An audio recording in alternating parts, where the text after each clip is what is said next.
Welcome to Rise and Shine. Jo Hilder has travelled down from Coffs Harbour to join us here in Sydney for the performing of Best Day. And she's also going to share with us something of her journey in surviving cancer. We'll look at the work carried out by Wesley Mission's David Morgan Factory. And I'll be speaking from joy flows from knowing that our lives are found at the centre of God's purposes. Jo, thanks for joining us. It's always good to have people like yourself who sing and are able to come and talk too. Thanks for having me. It's a pleasure. And we just want to look at a little bit of that story that makes you what you are. I think if you're a singer, you are what you're made, aren't you, to some extent? And your story begins really in terms of a Christian journey, in terms of a teenage pregnancy, what some would say was turning your life upside down, friends that didn't understand, who turned their back on you. Tell us a little bit about that. Well, some of those times can be real turning points in our lives, and I know finding myself in that position, although at that time I had already found the Lord, we had this tumultuous relationship, mostly on my part, and I think falling pregnant as a teenager and finding myself in that position was a real turning point for me. It just made me realise that God had his hand on my life and a purpose for my life, and I really, really wanted to follow him. And my husband and I ended up getting married, and we went on to have 3 more children. So God was certainly gracious to us. Did you get lots of advice, conflicting advice at the time? Yeah, definitely. I mean, there's the world's point of view of what they think that should happen, and obviously there's God's plan as well. And yeah, I think being so young too, there's definitely a lot of conflict between what's the right thing to do, what other people think that you should do, and what your heart is telling you. Yeah. And travelling through life, things all seem to move along smoothly. Your family grows, you have all of those things until in this particular era you come to 2003 and then you're diagnosed, aren't you, with cancer. Tell us about what that must have been like. No, it was a huge shock. I mean, we had our own business, our children were thriving and growing, and we're just having pretty much a happy family life at that time. And I'd been unwell for several months and not diagnosed with what was wrong. And then this particular day, I felt extremely sick and presented actually at the hospital emergency room. I felt so gravely ill.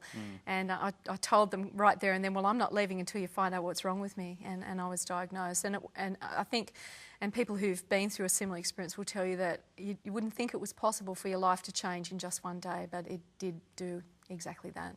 It's important for you that you knew so that you could then face what you had to face, really. Well, this is right, and I think the not knowing what's wrong with you, I was relieved when I was diagnosed. I felt like a huge weight had been lifted off me. Now at least I knew what I was facing. Obviously there's the shock and you don't know. I mean, my thoughts at first went to my children, what's going to happen to my children? And you just, the whole future, your whole hope just disappears. And I read a little bit about you might have naturally wanted to try some alternative ways of handling this, but they said to you, that really isn't an option. You've really got to do this. And you did, because of the children, really, more than anything else. I think that was foremost in my mind. They made it really clear to me when I was diagnosed that any treatment that they were going to offer to me was going to be to save my life. I was gravely ill. At the time that they diagnosed my Non-Hodgkins Lymphoma, I had a huge tumour in my chest, and yeah, the prognosis wasn't good, and they said, yeah, what we give to you in terms of treatment will be life-saving. So I said, well, I've got 4 children who need their mother. I have to believe that that's God's plan and purpose for their life. I've got to do what I need to do to be around for them. So yeah, we went into chemotherapy for 3 months and then 6 weeks of radiotherapy after that. So. 2 things. One, the word cancer often strikes fear. Many people write about this, don't they, when the word is said. How did that hang together with your Christian walk, really, at that time? You're living the Christian life and this happens to you. What happened then when you knew that this was the case? I think initially, in the initial stages of a diagnosis, and obviously when you're going through treatment, what's foremost in your mind is I just need to get through this. And I actually found myself empowered with a lot of courage in that time. I found that those were my strongest times when I knew exactly what was going to happen to me. My walk with God was quite strong. I felt that his grace was really getting us through, and particularly with the children. I can see now how he carried them through that, and my husband just really carried us through that time.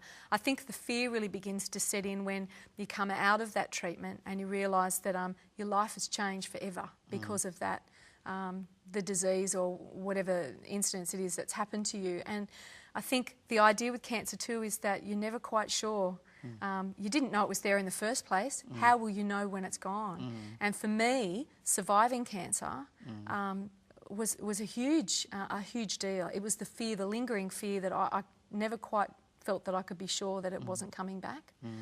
Supportive husband and family was very important to get through that moment. Absolutely. And what about your church, your Christian friends? Oh, we were so blessed to be in a fantastic church at Nambucca Heads at that time, and a very, very close-knit community church. I think my husband had hot meals every night for 3 months while I was away. He was putting weight on. Oh, he was, yeah. They really, really looked after us. They really looked after us, and there's friendships built in that time that can never be broken. Now, most people who've been through an experience of a trauma of some kind or had to face something would say that God uses that to help other people. Have you found that people have been put in your way that perhaps you've been able to share with?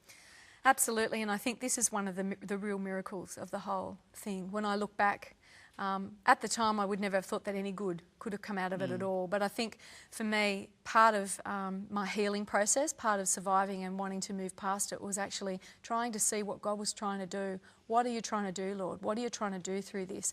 And is there a way that I can help others? I met a lot of people who were going through much more horrific illnesses than what I was. My cancer was all on the inside, but I met people who were having a terrible time. And just to be able to offer them some form of comfort or encouragement, I met some amazing people and they were able to put into my life. And I realised that that's a huge part of what God does through these things. It's not all about, the bad part of it. If we surrender those situations to God, He can make so much good come from them. I started volunteering for the Cancer Council, the New South Wales Cancer Council, once I'd realised that I was going to be around for a while. And doors really opened in that respect for me. I was able to go and share my story with people.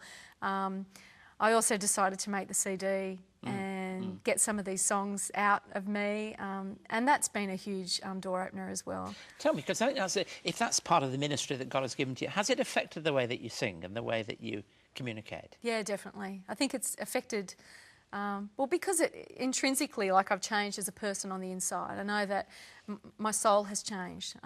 My spirit is completely different. God's grown me. He's developed me into a whole new person.